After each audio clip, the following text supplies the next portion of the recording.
सरपंच संतोष देशमुखांच्या हत्येला 4 महिने पूर्ण. आमच्या राजाला न्याय द्या. मसाजो गावात बॅनर. आम्हाला फक्त न्याय हवा. मसाजो ग्रामस्थांची मागणी.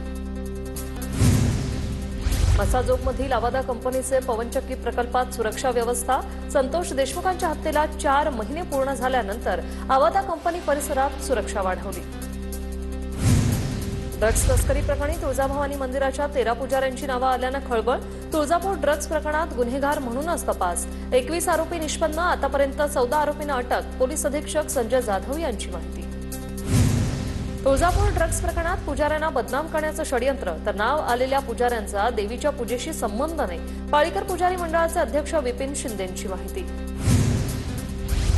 छत्रपती संभाजीनगरमध्ये राष्ट्रीय मुस्लिम मोर्चाचं वक्फ विधेयकाविरोधात आंदोलन. वक्फ बोर्डाच्या मालमत्तेवर सरकारच्या नावे राजकीय हस्तक्षेप करू नये. आंदोलनात ही मागणी. राखीव जागांवर निवडून आलेल्या उमेदवारांना जात वैधता प्रमाणपत्र सादर करण्यास 1 वर्षाची मुदतवाढ. राज्य मंत्रिमंडळाच्या बैठकीत निर्णय. लवकरच अध्यादेश जारी होणार. आपले सरकार पोर्टलची सेवा 5 दिवस बंद. 10 एप्रिल ते 14 एप्रिल असे 5 दिवस आपले सरकार पोर्टलची सेवा बंद राहणार.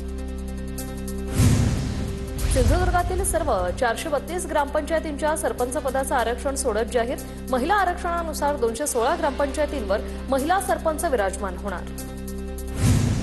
नागपुरात अजित पवारांच्या राष्ट्रवादीकडून गांधीसागर तलाव बचाव आंदोलन.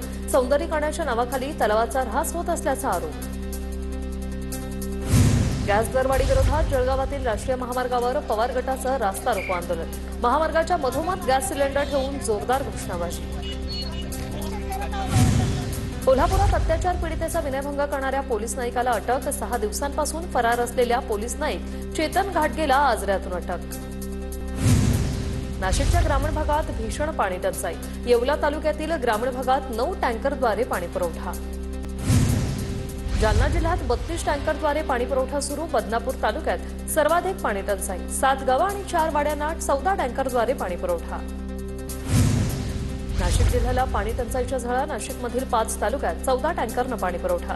इगतपुरी, सिन्नर, येवला, सुरगाणा आणि पेठमध्ये पाणी टंचाई. पुण्याच्या मावळ तालुक्यातील धरणांच्या पाणीसाठ्यात बाष्पीभवनामुळे मोठी घट. पुणे आणि पिंपरी चिंचवडला पाणी पुरवठा करणाऱ्या धरणांमध्ये 50% कमी पाणीसाठा. हतनूर धरणातून भुसावळसाठी पाण्याचं आवर्तन सुरू. हतनूरच्या पाण्यामुळे रेल्वे आणि दीपनगरचा पाणी प्रश्न सुटणार. सोलापूरसाठी उजनी धरणातून 6000 क्युसेक पाणी सोडलं. पाणी सोडल्यामुळे सोलापूरकरांची पाण्याची चिंता मिटणार. सोलापूरला पाणी पुरवठा करणाऱ्या बंधाऱ्यात कमी पाणी शिल्लक. वाढत्या उष्णतेमुळे जळगाव जिल्ह्यातील तलावाच्या पाणी पातळीत घट. जळगावची पाण्याची टंचाई भासण्याची शक्यता. नागरिकांना पाणी जपून वापरण्याचं आवाहन. पालकमंत्री मकरंद पाटलांनी घेतली पाणी टंचाई संदर्भात आढावा बैठक. बुलढाण्यातील शिवणी, आरमाळसह 14 गावांना खडकपूर्णाचे पाणी मिळणार. बैठकीत निर्णय. जळगावातील गवताळा औट्रमघाट अभयारण्यात 13 कृत्रिम पाणवठे. वाढत्या उन्हाची प्रचंड तीव्रता लक्षात घेत वनविभागाची खबरदारी.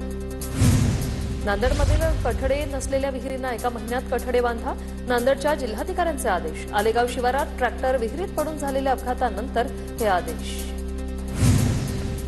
छत्रपती संभाजीनगरमध्ये आरटी पालक संघाची जिल्हाधिकारी कार्यालयासमोर निदर्शनं. बोगस उत्पन्नाचं प्रमाणपत्र घेऊन श्रीमंतांच्या मुलांना आरटीमधून प्रवेश दिल्याचा आरोप. चौकशीची मागणी.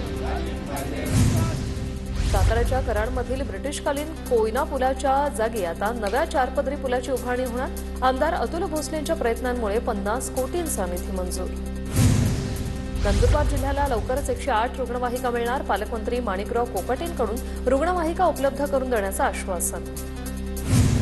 रत्नागिरी नजीकच्या झरीविनायक मंदिराचा जीर्णोद्धार सोहळा.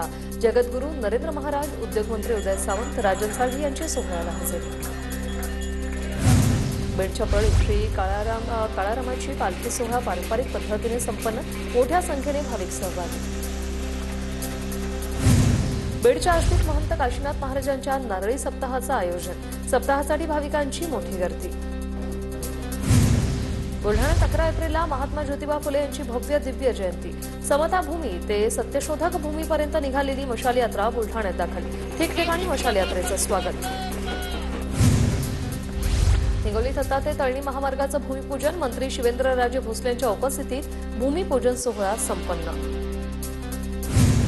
जळगावच्या मुक्ताईनगरात हळदीच्या लागवडीचं क्षेत्र वाढलं. पारंपरिक पिकांना बगल देत नव्या उत्पादनांवर शेतकऱ्यांचा भर. हळदीची लागवड वाढल्यानं बेणांचे दरही वधारले. वेंगुर्ल्याच्या शाळा क्रमांक 1 मधील विद्यार्थ्यांनी आठवडा बाजाराचा स्वानुभव घेतला. सामाजिक आणि व्यावहारिक ज्ञान मिळण्यासाठी शाळा प्रशासनाचा हा अभिनव उपक्रम.